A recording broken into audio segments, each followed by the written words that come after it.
Alright. Well, to start, I want to just ask you a question. How many of you babysit children?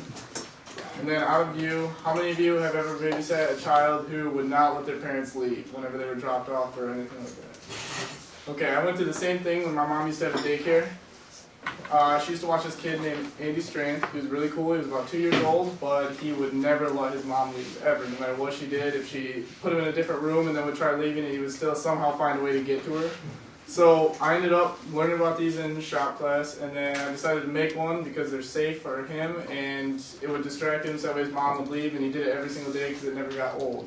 And what I made was homopolar motors, and they basically run off batteries, magnets, and copper wire. And each of these, like the copper wire is not very sharp, so it's safe for him to play with. The only thing is that these magnets are very, very strong, so it's easy to pinch a finger because they will like connect with each other like this far away. I'm like holding them away from each other right now, so otherwise they can pinch a finger, but as long as you put it on there before, he can't pull it off. So it was safe for him to play with. And he was smart enough that he wouldn't put anything into his mouth, so that was also a good part about it. To make these, first, you obviously need a magnet, and these are called neodymium magnets, which is why they're so strong. I found these in Midland for like $3 or $4 for about 6 of them, and they're really, really strong. Also what you need is an AA battery. Any kind will do, just you need it. And what I did for mine is I put a nail at the head of it, the positive end, and I indented it a little bit, and you'll see why a little bit later. And then the last thing you need is copper wire. This is 18 gauge copper wire. It doesn't really matter. You can use thicker copper wire. It really does not matter, but it's easily bendable, and like I said, the ends are so small that they're not sharp, and so that's what I used, was 18 gauge for this. And how you assemble it is that you take the magnet and you stick it to the negative end, which is the part that doesn't have the little hill thing that you have on it, the little middle thing, I don't know what you want to call it. And then you take the copper wire, which isn't magnetized at first, but it is when you add it on, and you slide it over the top. What you need is you need the middle to have a point so that way it can rest on that little nose part of the battery, and then the other 2 ends are like this, so that way they can sit around the magnet but not touch the magnet. And what this will allow it to do, when put on, is it'll allow it to spin, and it'll keep going, and sometimes you can get it go pretty fast as long as you put it on the right side of the magnet. I'll put it on this one. If you get it going, they'll start to spin very, very fast, but this distracted him enough to where he would just keep playing with it over and over and over again. And then this one also I made, which if you put it on there, it'll keep spinning, and it'll keep spinning until the battery runs out, which is a very long time because it uses little power from the battery, unlike normal everyday objects like flashlights and different things like that.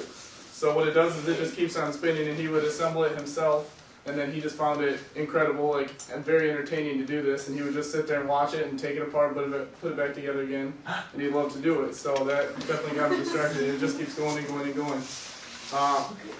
Another option that you can do, this one I didn't do obviously because it involves a screw. And that's not safe around the child. But what you can do is take the battery, connect it to the negative end, and it's already magnetized because the magnet's connected to the head of the battery, so it'll stick. And then when you connect the copper wire to the head of it, and then stick it up against the screw starts to spin like very, very fast. It can reach speeds of like what I've seen on the internet of like 2,000 RPMs, and like it'll go so fast that you can't even see it turning. Like right there, it's spinning right now, really, really fast. I'll pass it around so you guys can each do it. But all you have to do is touch it to the side of the magnet, and that one's still spinning. Then that's how you make like different variations of it. You can also make different types that have magnets at both ends of the battery, and you attach copper wire and it'll roll. The only thing about this is that, for example, for Andy, when I made one of these, he would drop it on the floor and it would go, but the whole time he'd be focused on the object rolling, and he ran into a table that was like the corner of the table because he's looking down, running after it, and he has no idea that it's coming right here. So he ended up smoking the table, so I put that one away. Didn't think about it before I did it. And the way it works is because at first the copper wire is not magnetized, but once you connect it through the battery, it has a current that goes through it, and it goes through the magnet, and inside these magnets are poles, which allows them to stick, or that's why they're magnetized.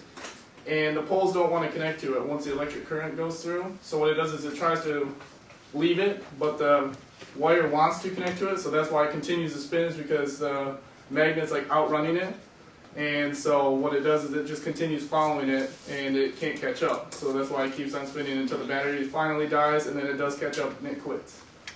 So these can be used for different like science projects and like just entertainment, like I did for Andy. And also safety is that for this one with the screw, after about 10 minutes, the wire will get really, really hot. So that's another reason why you wouldn't want to do that with children.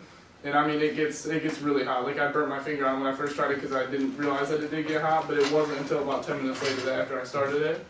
And then also cutting the wire. I use wire cutters and these little small channel locks, that way I could squeeze them into anything I wanted. And this right here, you obviously don't want any copper wire going into your eye, so you wear safety glasses. And basically, that's about it. Just make sure that if you're allowing children to do it, that they're smart enough not to put it in their mouth, because that's obviously very dangerous for them, and that you don't use a roller if you have sharp objects like tables and different things like that. So I will pass this around, each one of these, and otherwise, do you have any questions on these motors? Over here. Lance? Has your brother Brad swallowed any of the parts? No, Lance. He's 13 years old. He's not. Nate, off to the right. Any other questions? Where'd you come over down here? Shop class. Like we ended up, like Mr. Lena was trying to describe like different things about magnets, and so he ended up just using this as an example. So I just figured through. Could you use a bigger battery or? Yeah, you can use. I've seen D-size batteries, and then the copper wire is actually like around this. Like that's how thick it is. It's about this battery. If you can imagine a battery going out like that long, and then you actually bend it with like your hands, and then you can make any shape you want. I've seen people make like hearts for Valentine's Day, and the heart just keeps spinning. So Great any idea. questions? Lance? He uses a strap bread sometimes? No, Lance. Well done, Nate. Well done.